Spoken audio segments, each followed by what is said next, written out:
My name is Asher Lev. Chapter 5. I remember drawing a building burning, a large marble building set in a green glade and surrounded by gentle hills. I drew it in pastels and made the marble of the building pale blue and veined with small, wandering rivulets of white. There was a golden dome with a trim of purple arabesques. There were tall, arched windows, somewhat like the windows of the Ladover building. I drew flames pouring from the windows and swirling around the roof and eating into the marble. My mother asked me what it was, and I said it was the library in Alexandria, the one the Muslims had ordered burned because its books could not be as important as the Quran. Did my mother remember telling me that story? My mother remembered. Why had I drawn such a picture? I didn't know. What did the picture mean to me? I shrugged a shoulder. I drew a book burning. Then I drew piles of books burning. Then I drew horses burning. Then I drew the Ladover building burning. And my mother was no longer asking me what it all meant. Sometime during those weeks, my mother took me to our family doctor. He prodded and poked and tapped. What is our Asher Lev drawing these days? Ears are fine, just as fine. Have you even been in the museum? No? An afternoon in a good museum is good for the soul. He used the Hebrew word, neshomo. You're skinny but healthy. Yes, I'll send you to someone for the eyes.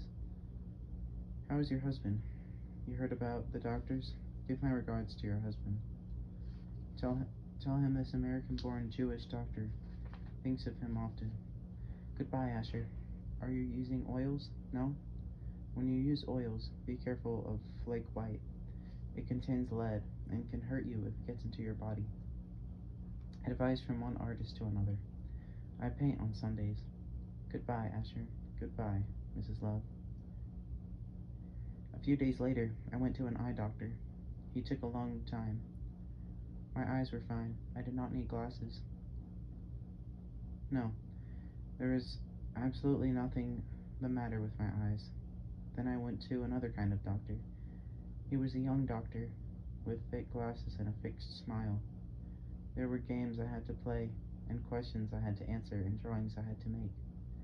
A few days before, I had seen a large gray cat struck by a car on Kingston Avenue.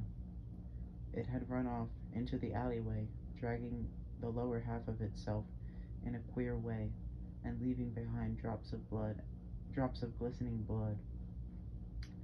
I drew the cat for the doctor. I drew the cat under the wheels of the car, and I drew the cat as I imagined it later in the alleyway. I stared at those drawings a very long time, without smiling. I do not know what he told my mother, but she was very subdued all the way home from his office. My father was in Montreal that day. The next day, the boy sitting to my right in class leaned over and whispered in Yiddish, Asher, what are you doing? I could hear him, but could not understand what he was saying, and went on working with the pen. Asher, I heard him say, still in a whisper, but a little louder than before. How could you do that? I felt the boy sitting behind me lean forward and look over my shoulder. The one sitting at my left looked too. There were gasps and murmurs of surprise. Then the one sitting in front of me, a thin, pimply-faced boy with an endlessly running nose and a high nasal voice, turned around, looked, and said in Yiddish in a voice that could have been heard on the other side of the parkway, You defiled a holy book. Asher Lev, you desecrated the name of God. You defiled a chumash. He seemed horrified and looked as if he were witnessing the sudden appearance of a representative of the other side. He moved out of his desk and backed away from me. The class had been studying the book of Leviticus. The teacher, a young, dark-bearded, recent graduate of the Ladover Yeshiva, had been explaining concepts of holiness. Now, with the sudden invasion of the nasal voice, the class was instantly silent. There was a faint stirring as bodies pivoted and heads focused upon me. I looked at my hand. I saw the old Waterman fountain pen my father had once given me. On the way out of my room earlier that morning, I had pen into one of my pockets. Now I held it in my hand. I had drawn a face with it across an entire printed page of my chumash. I had drawn the face in thick black ink. It was a bearded face, dark-eyed, dark hair, vaguely menacing. On top of the face, I had drawn a head of dark hair, covered by an ordinary dark hat. The teacher was standing at my desk, looking at the drawing. He said quietly in Yiddish, "What did you do, Asher?" I did not know what to say. I cannot remember having drawn it. What would your father say if he saw this? The teacher asked softly. He did not seem angry. He looked hurt. His voice was patient and gentle. I felt hot and suddenly very tired. I wanted to go home and go to bed. I am surprised and upset, the teacher said, that the son of Reb Aryeh Lev should do such a thing. I did not know what to say. Please be so good as not to do it again, Asher. Drawing in a chumash is a desecration of the name of God. Especially what he drew, said the boy with the running nose and nasal voice. The teacher turned to him. Thank you, he said softly, but I do not need your help. Now everybody, please be so good as to look back into your chumash, and let us continue with our discussion. You too, Asher, put down your fountain pen and look into your chumash.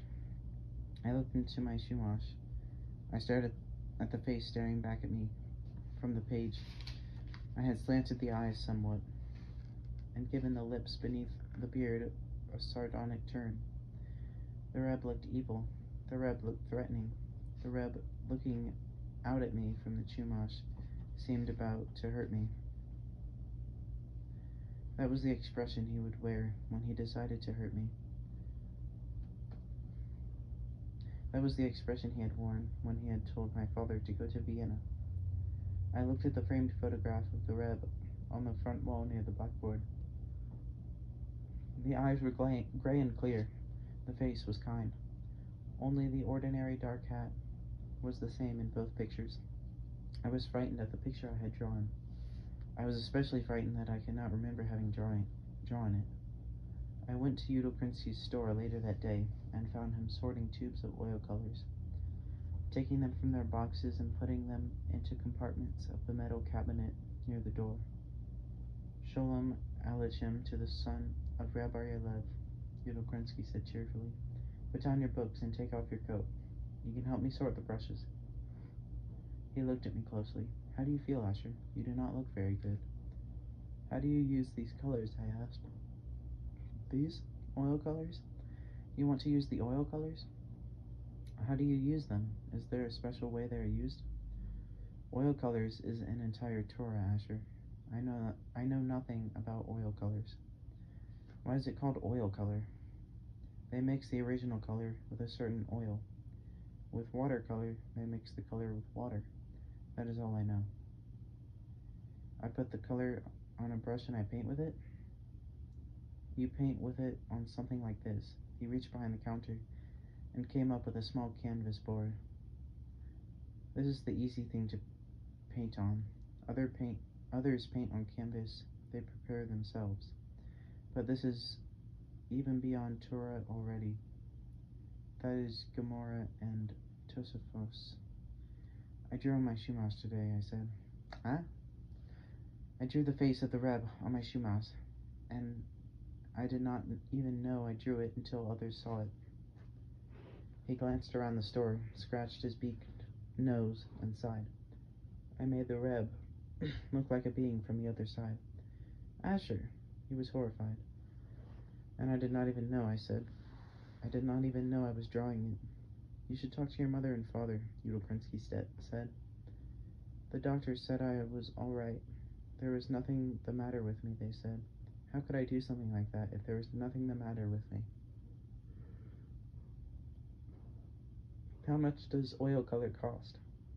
He told me. I do not have enough money. I would need at least 5 colors. And I do not have enough money. How much will brushes cost? I will need 1 or 2 brushes, he told me. What else will I need? I will need something to clean the brushes. I will need a canvas board. How much will it cost to buy something to clean the brushes? Turpentine, yes. And to buy a canvas board, he told me. I will never have enough money to paint oil colors. How can anyone paint in oil colors if it costs so much money? I did not feel well. I think I will go home now and lie down. Did I tell you I drew the face of the Reb in my Chumash today? I told you. Goodbye. Goodbye. It was a warm evening. There was a pale film of light in the sky.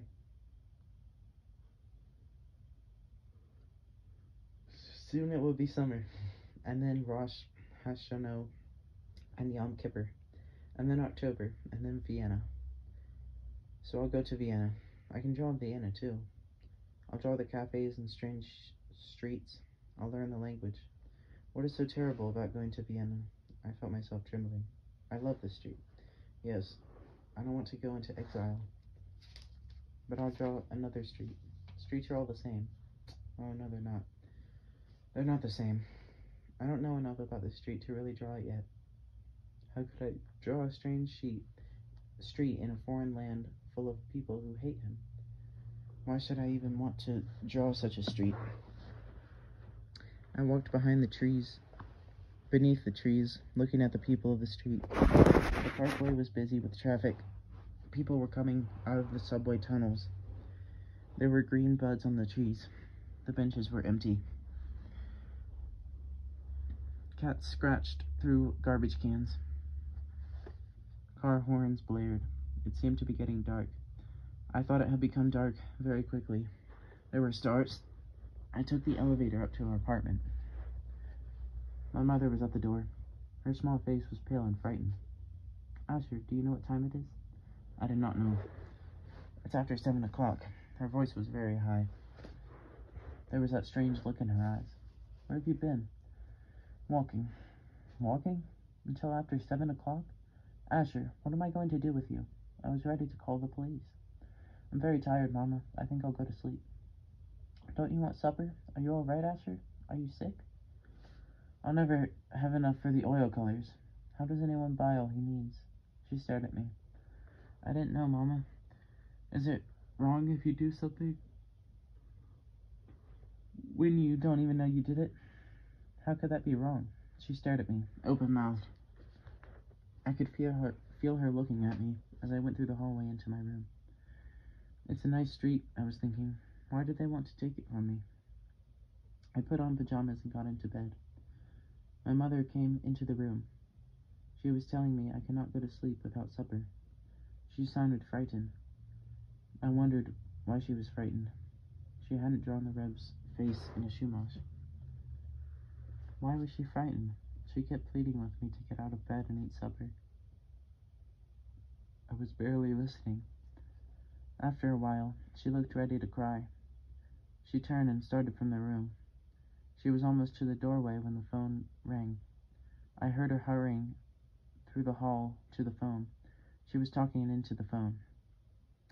How can I get money to buy the oil colors and the canvas board and the brushes and the turpentine? Maybe I can sell a picture to my Uncle Yitzchak. My mother came back into the room and stood by my bed. The mashpia called. I turned my face to the wall. The mashpia asked you to see him in his office tomorrow morning at 9 o'clock. There was a crack in the wall I had not seen before. I liked the way it sent out spidery fingers along the surface of the paint. What did you do in school today? My mother asked. I closed my eyes. Then I opened my eyes very slightly and peered out through my lashes.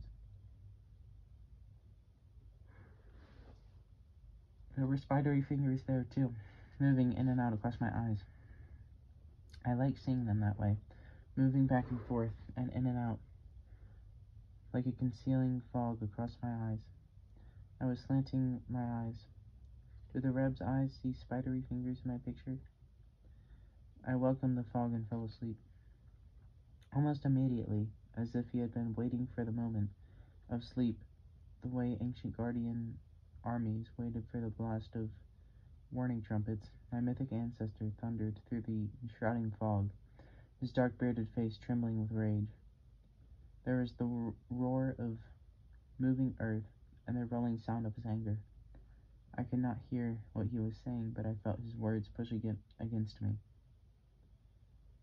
I woke and went to the bathroom. I thought I heard my parents talking in their room. I went back to bed and slept.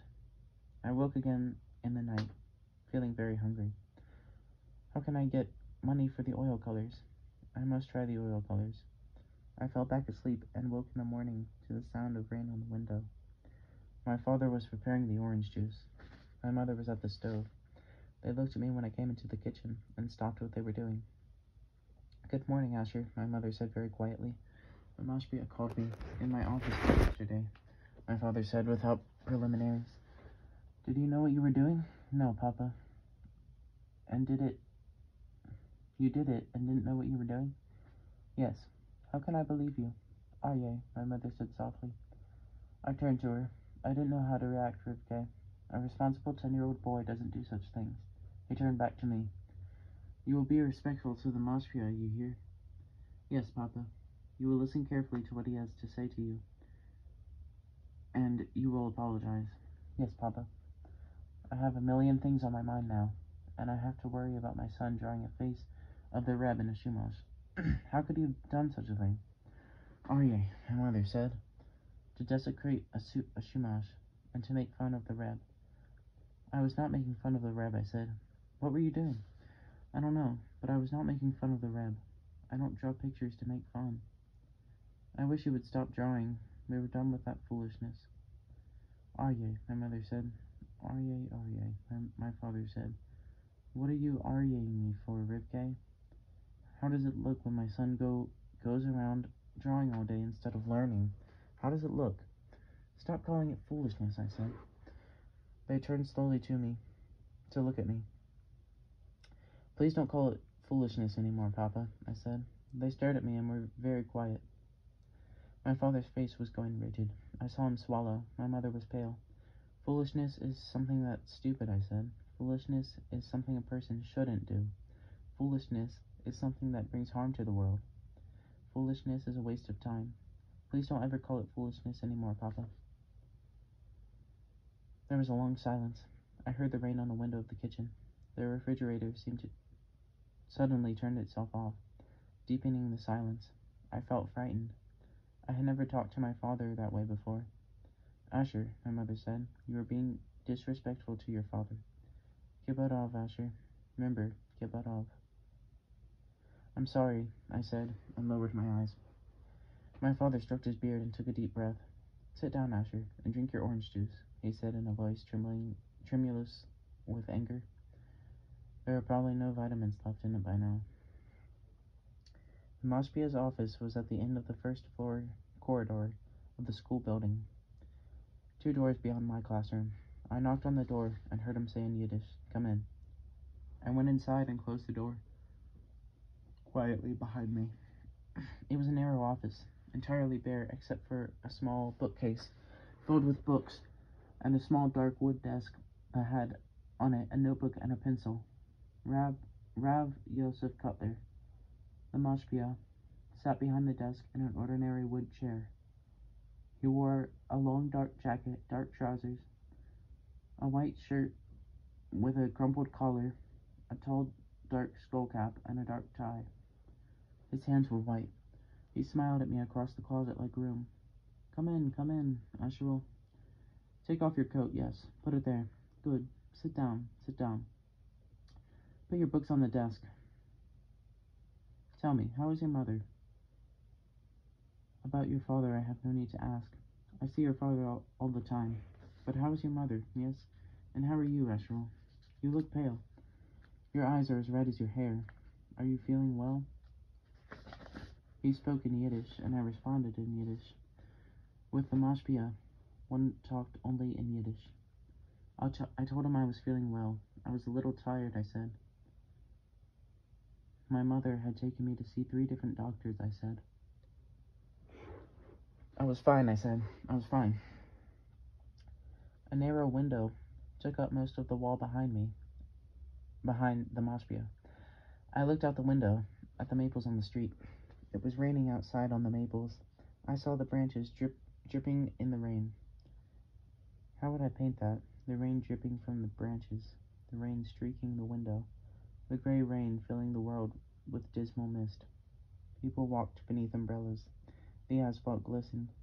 The bleak sky hovered menacingly over the tops of the buildings. The Mashpia was saying something to me, but I was not listening because I saw the clouds moving swiftly and darkly across the buildings, and wondered how I could catch that dark movement, the watery swirl of light and dark grays. I watched the Mashpia put his hands on the desk, saw him talking to me, and thought the street was crying, and wondered how I could paint the street crying. I thought I had said something like that to myself before, but I could not remember when or where it might have been. The street is crying, I thought, and I'm sitting here. It's my street and I can't draw it. I want to paint it. I have to paint it while it's crying. And why am I sitting here? They're going to take my street away from me, I thought. Do streets in Vienna cry? Not for Jews, they don't. Rabboni Shalom. What are you doing to me? Asherel, the Mashpia was saying in a strange, loud voice. Asherel. I came slowly back inside myself from the dripping trees and the dismal street, and looked at him with a sense of surprise and shock. He was leaning almost halfway across the desk, his eyes wide with alarm. Asherel, he said again. Are you feeling all right? I nodded. Yes, I heard myself say. I did not recognize my own voice. Yes, yes. I thought, Asherel, I will call your father and he will take you home. No, I said, do not call my father. I said it very loudly. He gave me a startled look. Then, slowly, he sat back in his chair. There was a long silence. He sat very still, regarding me intently. I watched the rain-made rivulets on the window, the patterned flow of colorless liquid upon colorless glass. It will all die when the rain ends, I thought. But what difference does it make? Oh, it makes a difference, I thought. And if it doesn't make a difference, you will make it a difference, yes? No. Perhaps it doesn't make a difference after all. Asherel, listen to me, Mashpia was saying. I am talking to you and you are dreaming. I am sorry, I heard myself say. If you are not ill, be so good as to listen to me. I took my eyes from the window. How shall we start, Asherel? Are you listening to me? Yes. Good. You feel all right now, yes? Yes. Very good, Asherel. How shall we start? I do not want to, God forbid, hurt you or make you feel bad. I talk to you out of love for you and your dear parents. He paused. I knew your grandfather in Russia. I was with him and the Reb's father the night he was killed. All the Jewish people are one body and one soul, he believed. If one part of the body hurts, the entire body hurts, and the entire body must come to help of the part that hurts. Come to the help of the part that hurts. Are you listening to me, Asher? I thought. Who was coming to my help? Yes, I said. I am listening. Good, he said gently, and stroked his dark beard. Asherel, your father also sees the Jewish people as one body and one soul. When a head hurts in Ukraine, your father suffers in Brooklyn. When Jews cannot study Torah in Kiev, your father cannot sit still in Brooklyn. Do you understand me, Asherel?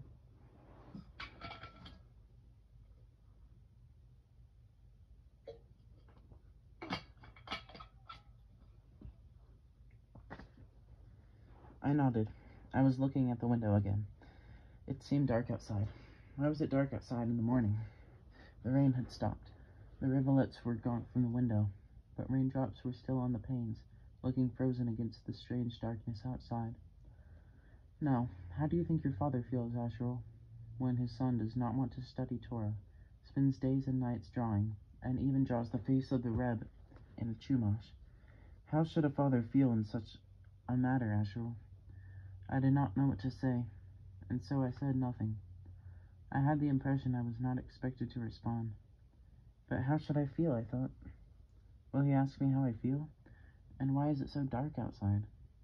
Asherel, my child, understand what I am saying to you. We all know you have a gift. We all know such a gift cannot always be controlled.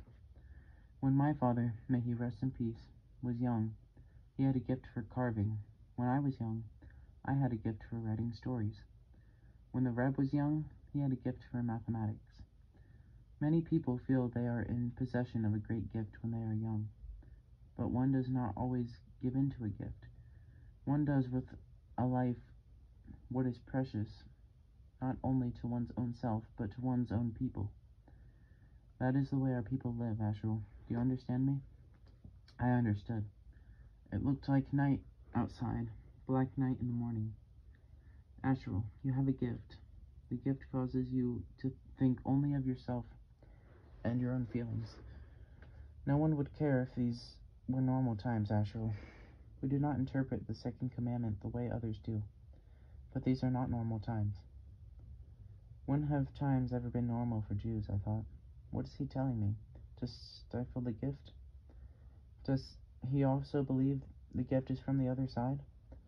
Then it should be stifled even in normal times. What does it have to do with the Jewish people? And if it's not from the other side, if it's from the Ribbono Shel Olam, why is it less important than what Papa is doing? Do you understand me, Asherle? I did not understand, but I did not say anything. Asherle? Look, it is raining again, I said. I could see the fat drops hurtle through the darkness and explode against the window. How could I ever paint or draw that? I thought, rain like that, from darkness, like that exploding as though in midair upon invisible glass. But someone had done it. I've seen pictures of it, of a sky like that, of rain against glass. How did they do it? Asherle? The Mashpia was saying gently, patiently. I took my eyes from the window. Were you listening to me? He asked. Yes. He stroked his dark beard with his white hands and narrowed eyes. Asherle, he said softly, is it true you did not know you were drawing the face of the Rab on the Shumash? Yes. How is such a thing possible? I do not know. I believe you, Asherle.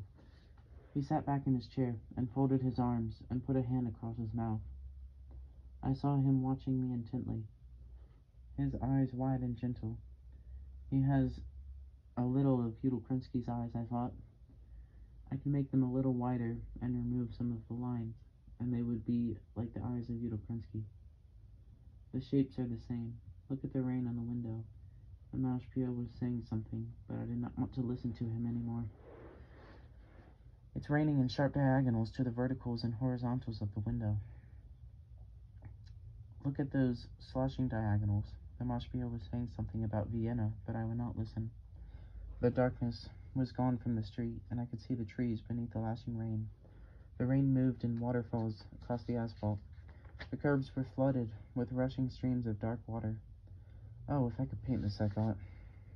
Ribbono Shel Olam, if I could paint this world, this clean world of rain and patterns on glass, and trees on my street, and people beneath the trees. I would even paint and draw pain and suffering if I could paint and draw the other too. I would paint the rain as tears, and I would paint the rain as waters of purification. What do they want from me? Ribbono Shel Olam, it's your gift. Why don't you show them it's your gift? To Vienna in October, I heard the Mashpia say. I looked at him blankly. He sighed. You were not listening to me, Asherle. I did not say anything. What shall we do with you, Asherle? What shall we do with you? He shook his head sadly. Everyone seemed to be asking that now. What shall we do with you, Asher? I was asking, Asherle, how do you feel about going with your father and mother to Vienna in October? To Vienna in October, I heard myself say. Yes. I took a breath. How should I feel? I will go to Vienna. Papa and Mama are going to Vienna. How can I not go? He sat there with his arms crossed, one hand over his mouth, and regarded me intently. Where would I stay, I said. How can a 10-year-old child stay alone? I cannot stay with my uncle Yitzchak.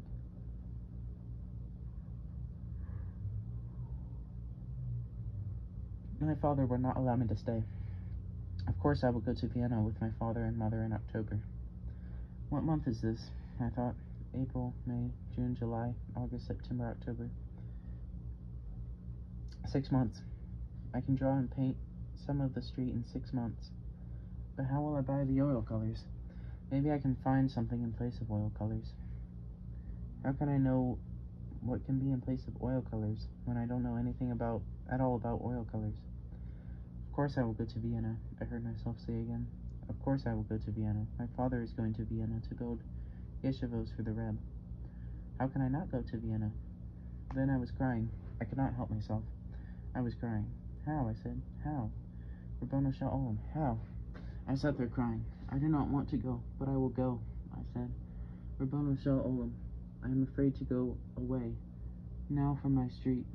It will leave me again, and I will never have any of it back. But I will go to Vienna with Mama and Papa. How can I not go? What do they all want from me? How can I not go? The mashpia had taken his hand away from his mouth. He was standing now behind his desk. He leaned down, and from a drawer in the desk brought out a small bottle of water in a paper cup. He poured some water and handed me a cup. Drink, Ashel, he said softly.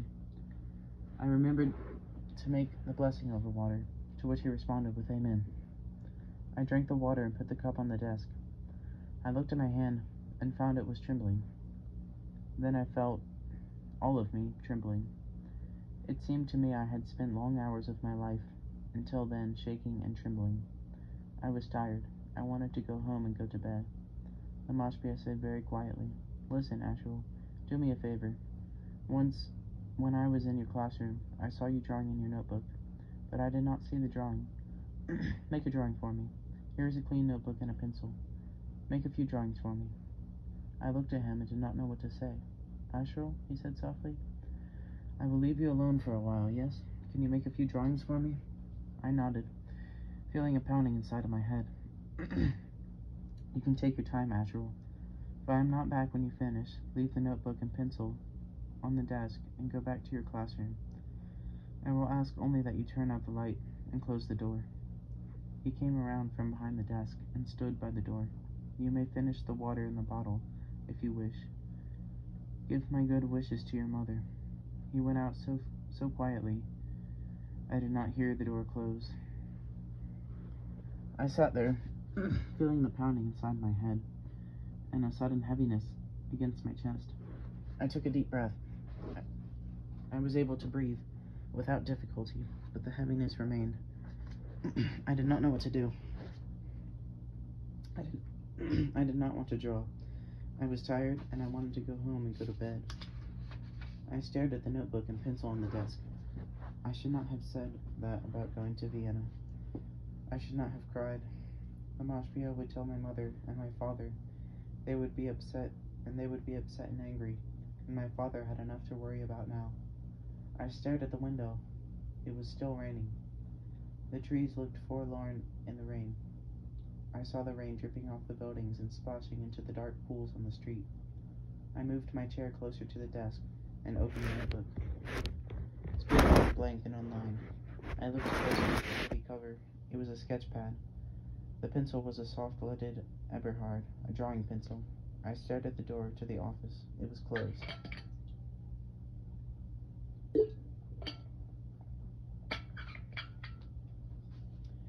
I drew a point with the pencil on the first page of the sketchbook. I drew another point a few inches away. I connected the 2 points with a straight line. I drew another straight line in tension with the first line. I drew a third balancing line. Then I was drawing a face. Then I was drawing faces. Then there were trees and lines of walking people. I drew faces of children laughing and crying. I drew the look of the street from the window of our living room.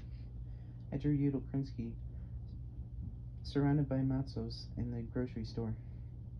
I drew the Ladover building. I drew a man walking alone beneath the trees of the parkway, wearing dark clothes, a dark beard, and an ordinary dark hat. I drew until the point of the pencil was gone. Then I tore at the wood with my fingernails to get to the lead. I drew and shaded and sketched and left blank patches and filled patches, and at one point I thought I needed something more for a face at a window, and I poured some water into the cup and dipped my forefinger into the water and rubbed the wet forefinger across the side of the face beneath the high, delicate curve of cheekbone. The shading inside the concave plane of cheek came sharply alive, and there was my mother's face at the window. Then I drew a boy and girl walking together beneath the maples of the parkway. They're brother and sister, I thought. I drew them holding hands, heads close together, faces alike, thin with high cheekbones. Then I drew the Reb, praying quietly near the ark, his head covered by his talus. Then I no longer knew what I was drawing. I was filling the pages with beings and shapes and textures, trying to feel the rain on the windows and on the trees, trying to feel cold and snow, trying to feel darkness and light, and getting none of it on the pages. And finally, I threw the pencil down on my desk and slammed the sketchbook shut. I picked up my coat and my books and ran from the room. I was part of the way down the corridor when I remembered I had forgotten to turn the light off. I went back and opened the door and looked inside. The sketchbook lay nakedly on the desk. I turned off the light and closed the door and went down the corridor and out of the school. I hated what I had drawn in that sketchbook. I should not have done it. Why had he asked me to do it? I hated the drawings. They were lies, stagnant creations done to someone else's demands, and I despised them. I was walking beneath the trees in the rain. I felt the rain on my face and in my eyes. How do you draw rain in someone's eyes? It seemed there was a great deal of rain, and I was walking in it endlessly. There was the sound of cars in the rain, and occasionally the sound of aircraft in the clouds overhead, and the dripping of the trees, and the lawn soggy, and sometimes a stray wet cat between the pails of garbage in the alleyways. I was going into a huge gray stone building, and I remembered none of the drawings had been of my father. Not a single drawing in that sketchbook was of my father. There were huge glass doors bordered in bronze and marble interior, and someone at a counter talking to me, looking at me curiously and pointing up a marble staircase. I climbed the stairs. I saw the rain on the tall rectangular windows. There were long corridors. I wandered through the corridors. I was very hungry and my head hurt. I wandered through the corridors, looking closely at the walls. I do not know how long I was there. Someone came over and said something to me, and I could not hear him. There was something on a wall I needed to see. He said it again, and I felt him staring at me as I went from there down the marble staircase. It was dark outside. The rain had stopped. The air was misty with fog. The fog clung to the vague circles of light around the lampposts. I walked home in that fog. As I came up to the apartment house, I looked up at the living room window. It was dark. I took the elevator upstairs. The door to the apartment opened a second after I rang the bell. Mrs. Rackover stood there, gaping at me. Then she ran back through the hallway and picked up the phone. I went into my room and took off my clothes. Mrs. Rackover was talking excitedly into the phone. I wondered where my mother was. My father was in Washington. I was putting on my pajamas when Mrs. Rackover came into my room. Where had I been? Did I know what time it was? My mother was sick with fear and had gone to bed. They had called the police. She had just called them back to tell them I was home. What was I doing? I was driving everybody crazy. I was not listening. It intrigued me that I had made no drawings of my father. The Mashpia would notice that. But why had I made no drawings of my father? My mother stood in the doorway. She was in a loose-fitting pale blue nightgown. Her short, dark hair was tangled. She seemed frenzied, and there were dark circles around her eyes. I felt myself beginning to cry when I saw her. But I did not cry. I would not cry. She would ask me to make drawings for her. I said, "There's a statue of Moses right under the roof." "Did you ever see that, Mama? A statue of Moses." "Master of the universe," Mrs. Rackover breathed. What is the boy saying? My mother looked at me dazedly. She seemed so small, so frail. The others all had strange names, I said, but Moses was there. Moshe Rabbeinu was there near the top of the building. What building? What building? Mrs. Rackover said. A museum, my mother said in a very small voice. Mrs. Rackover stared at her in disbelief. I liked Robert Henry best of all, I said. Of all the Americans, he was the best. Am I saying the name right, Henry? I was pronouncing it Henry. Why didn't you tell me where you were going, my mother said. Why didn't you call me? I didn't know. She hugged the nightgown to herself and stared at me. I liked Hopper too, I said. I liked his sunlight. Asher, what are you doing? You went out of school in the middle of the day and disappeared. Your father isn't home and you disappeared. What are you doing? I was no longer listening. My mother went on talking. She seemed to be talking very loudly. Now Mrs. Rackover was talking. I got into bed. Their talking was very loud. I turned my face to the wall. There was a crack and its spidery tributaries. I had forgotten to draw the crack for the mashpia. I wondered what else I had forgotten to draw besides that and my father. I fell asleep. The darkness woke me. I felt it upon me in my sleep, and I came awake and stared into it, listening. I did not know how long I had slept. The darkness seemed faintly resonant with distant sound. I thought I heard someone singing. The sound faded in and out. I was dreaming. I knew I was dreaming. I could feel my eyes wide open, but I knew I must be dreaming, that my father was singing somewhere in the darkness. My father was in the kitchen when I came in the next morning. His eyes were heavy and tired. My mother was at the stove, her back to me. They looked at me as I sat down at the table. They seemed to be moving very slowly. My father said something to me, and I responded. He was preparing our orange juice, but moving very slowly. I heard him say, "You should not have done that, Asher." His voice was without expression.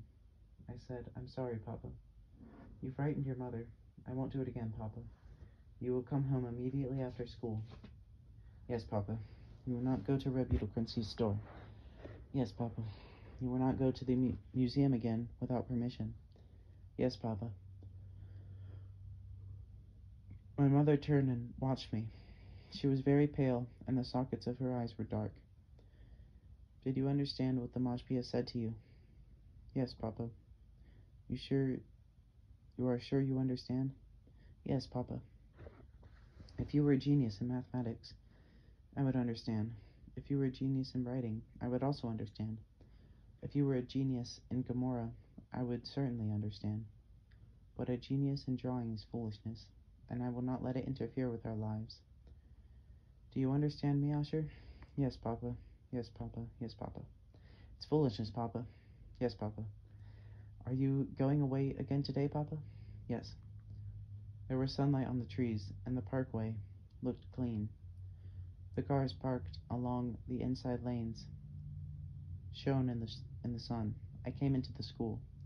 The thin, pimply-faced boy who sat in front of me stood in the doorway to the classroom with a group of 4 or 5 other students. He watched me come up the corridor. "Here comes the desecrator of sacred books," he said in Yiddish, in his loud nasal voice. The ones near him laughed.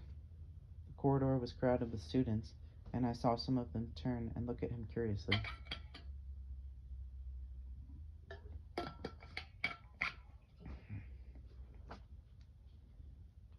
"You want to go inside?" he said to me. I did not respond. "Shall we let him inside, this goy, this destroyer of Jewish books?" I pushed by him and went to my seat. Behind me I heard the one with the nasal voice say something, but I could not make out the words. Those around him burst into laughter. I came out of school later that day and turned up the parkway and walked to Udall Quincy's store. Sometime during the half hour I spent with him, he went into the back of the store. I put 5 tubes of oil color, a bottle of turpentine, and a bottle of linseed oil into one of my pocket coats. I slipped 2 bristle brushes into my loose-leaf notebook. Before I left the store, I bought a small canvas board. I had enough money for that. I walked home in the last of the sunlight and saw my mother framed in the window of her living room as I came up to the house. She did not ask me why I was late. My father was not home. I put the tubes and bottles and brushes into a drawer of my desk and slipped the canvas board into the space between the desk and the wall. In the school the next Sunday morning, the thin boy with the nasal voice stood blocking the doorway again. He saw me coming up the corridor. "Here he comes," he said loudly. "Asher Love, the desecrator of Shumoshim." The corridor seemed to echo with his words and with the laughter of students. I went straight home from school. My father was not traveling that day. The following day, I came into the classroom a moment after the teacher arrived. The pimply-faced boy was seated at his desk. He leered at me as I passed him. The mashpia came into the room during the day and spoke to us about the verse, "And you shall love your neighbor as yourself." From time to time during the talk, he glanced at me. He wants to see if I am drawing or listening. I thought. I kept my eyes on him, but was drawing inside my head and moving my forefinger carefully and slowly across a small portion of the surface of my desk. Then the mashpia left. In the street after school, the thin boy said to me loudly, "You did not desecrate a Shumas today, Asher Love. How come?" "Leave him alone," someone else said. I walked away from them and spent the next hour and a half in the museum. There was no one in the window of the apartment as I came up the street. Mrs. Rackover opened the door. She said, "Supper is waiting for you." I went up the hallway into the kitchen. I ate supper with my mother. She did not say anything to me about being late. My father was in Detroit. At breakfast the next morning, I said, "Is Papa coming home from Detroit today?" "Yes." "When?" "In the early afternoon." I came home immediately after school. The next morning, I asked my father, "Are you going away today, Papa?" My mother gave me an uneasy look. "I don't have to travel anywhere until a week from next Tuesday," my father said. "We have meetings until then." My days passed slowly. The thin boy stopped bothering me. I came straight home from school every day. I returned home one Monday and thought my desk had been moved. The canvas board was not quite where I had placed it. The drawer with the oil tube seemed to have been hurriedly gone through, but I could not be certain. It was May. I could see leaves on the trees. From the window of my living room, the maples along the parkway seemed young and delicate, fragile with spring growth. I sketched and drew them. I watched the growing leaves and drew the twists and turns of their branches against the sky. I was drawing my street, and inside me was the fearful awareness that I would soon lose it and have nothing I loved that I could draw. That month, my father began to help my mother with her study of Russian. I would hear them together in the nights after I had gone to bed and the lights were out in my room. He was helping her memorize the meanings of words and the conjugations of verbs. He corrected her pronunciation. Sometimes I would hear them laughing. On Tuesday in the second week of May, my father flew to Washington. He would not return until Thursday. I spent Tuesday and Wednesday afternoon in the museum.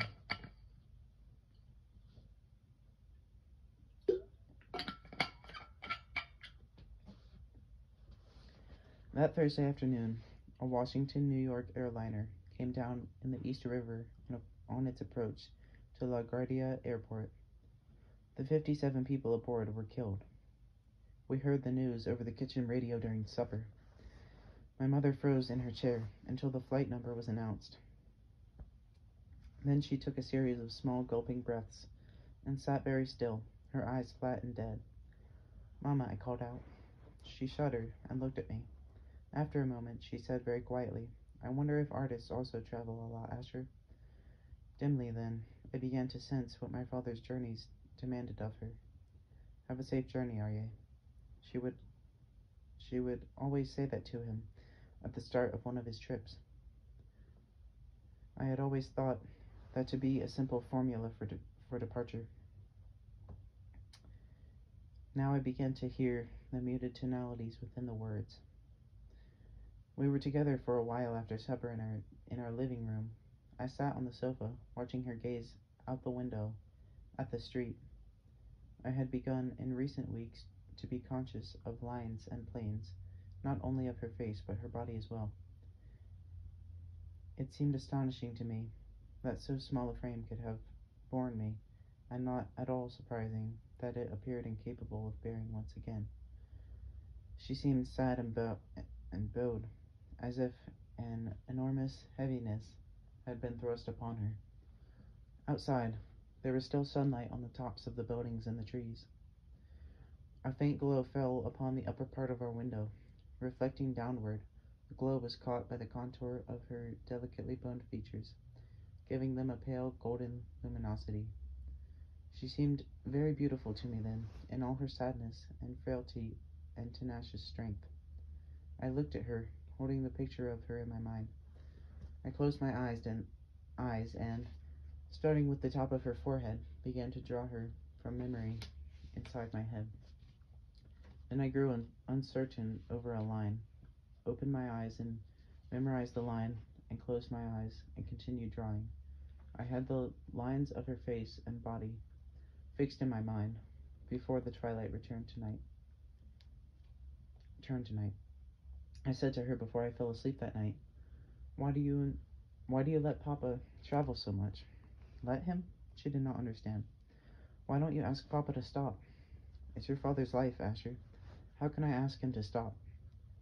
My father returned from Washington late that night. It had been a good trip, and he was in a jubilant mood at breakfast the following morning.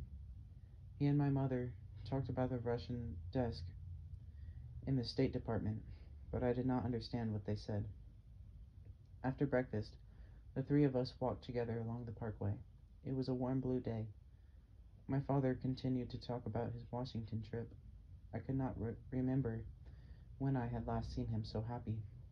I looked at the morning sunlight on the leaves of the trees. My mother and father were talking earnestly together.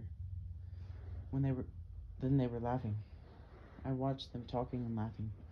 My father went into the Ladover building to his office, and my mother went along the parkway with her books. I came into my school. Immediately after school, I went home. My father returned from his office a few minutes after my mother came back from college. I heard them talking quietly together in the kitchen. Then they went into their bedroom. They were in the bedroom a very long time. Something had happened to my father between the time he had gone into his office and the time he had returned home. At the Shabbos table that afternoon, he was subdued. He kept glancing at me throughout the meal. Often, he seemed on the threshold of anger. He was sullen. He kept rubbing the side of his face. He sang Zimmeros with an intensity I had not heard from him since my mother's illness. At one point during the meal, after a long silence in which he had sat staring moodily down at the table, he slowly raised his head and began to sing his father's melody, to Yo Ribbon Olam. I heard the long, sustained note with which he held the first word, and I felt a shiver move through me. All the months of my mother's illness returned, all the pain and fear. My mother put her face in her hands. Yo Ribbon Olam, my father sang. God, Master of the universe, you are the King of all kings.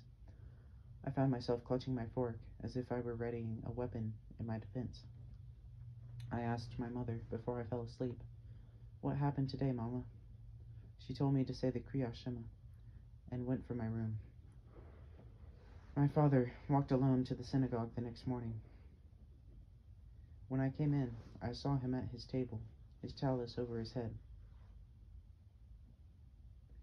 That morning, the Reb came into the synagogue at Porchu, then took his chair near the ark. I prayed intently. After a while, I began to feel eyes upon me, but I would not look up. I felt eyes still upon me. I glanced through the synagogue. It was crowded. I scanned the area near the ark and saw the Reb looking at me. He was looking at me across the expanse of the entire synagogue. I could see his dark eyes looking at me from below the fringe of the talus that covered his head. I felt as if he were standing directly before me. I stared down at my prayer book. My face burned. My heart beat fiercely. After a long moment, I looked up. The Reb sat very still, praying. I could not see his face. My father was silent all through that Shabbos meal. He went back to the synagogue so soon as we were done eating. He had things on his mind, my mother told me. She was tired, she said. She went into her bedroom. That night, my parents went over to my Uncle Yitzchak's house, and I remained alone in the apartment. I wandered through the silent rooms. Then I took the tubes of oil colors out of my drawer and set the canvas board on my chair. I stood there, staring at the tubes and the brushes and the canvas. I wanted to paint, but felt my mind and hands paralyzed. I cannot touch the tubes of oil. I cringed at the thought of handling the brushes I had stolen. I felt myself filled with horror. The gift had caused me to steal. I hated the gift, but I wanted to do the painting. I stood there, unable to move. Finally, I went from the room and stood in front of our living room window, staring down at the stream of night movement on the parkway and wishing I had never touched a pencil or a crayon, or met Udall Krinsky, or seen a tube of oil color. The gift was making me ill and causing everyone around me to suffer, and I hated it, despised it, wanted to burn and destroy it, felt towards it a mountainous rage. I was suddenly very tired. A weary darkness moved across my eyes. I returned to my room and put away the oil colors and the brushes and the canvas board. I lay in my bed. The apartment was dark. I heard my father singing Yo Ribbon Olam. I saw my mother standing in front of the window, but the colors would not come off the brush. The canvas remained white. I tried to put color onto the canvas, but it remained clean and white. I hated it clean and white. I hurled the brush at it. The color splattered on the walls and floor, but the canvas remained clean and white. I fell asleep. Afterward, it seemed to me I had slept a very long time. I remember going to Udall Krinsky's store that Monday and waiting for him to turn his back to me for a moment so I could slip the tubes and brushes back into place. I remember the Mashpia talking to me in his office and asking me why I really did not want to go to Vienna. I remember talking and finally saying I couldn't talk anymore, and telling him about the canvas that wouldn't take paint. As hard as I tried, it wouldn't take paint. I remember my father's tormented look and the deepening darkness around my mother's eyes. I remember someone asking me if I wanted to have a private talk with the Reb, and that I screamed no. I hated the Reb. He was stealing my street from me, and then he ran away and found myself beneath the trees of the parkway, looking at the dots of light made by the sun as it came through the leaves. I remember subdued conversations between my parents, the distant whispering of people in the synagogue, and the way my classmates shied away from me in school. Later in the summer, I walked with my mother along the lake near our bungalow, and she explained to me again and again the three choices the Reb had given my father. I could not decide to go. He could decide not to go to Europe and continue his present work in the United States, or he could go to Europe with my mother and leave me with my Uncle Yitzchak and his family, or he could go alone, leaving my mother and me in America, and return periodically to be with us. The Mashpia, my teachers, and the Reb had decided that I could not go to Vienna. That was what the Reb had told my father the Friday after his return from Washington. That was what my father and mother had gone to discuss with my Uncle Yitzchak that Saturday night. We decided to leave you with your Uncle Yitzchak, my mother explained patiently over and over again that summer. Then we came home and found you and saw we could not give your Uncle Yitzchak such a responsibility. Do you understand, my Asher? Do you understand what we're doing? I walked with my mother and listened and did not understand. I drew very little that summer. The fatigue seemed overwhelming and relentless. I was unable to hold a pencil for too long. I slept a great deal. I kept telling my mother I understood, but I really began to understand it in the night. I really began to understand it the night in the airport that October when my father held me very close to him and kissed me. I felt his beard on my lips, on my cheek, and smelled his warmth and strength. Be well, Asher, he murmured in Yiddish. Only be well. Everything will be all right, my son. We are doing the work of the Master of the Universe. Then he went off with my mother, and they talked alone for a few minutes. Have a safe journey, my husband, I heard my mother say. She was crying. My father waved at me. I saw him go through the glass doors, limping slightly, carrying his attaché case and a copy of the New York Times. Then he disappeared into the crowd of passengers.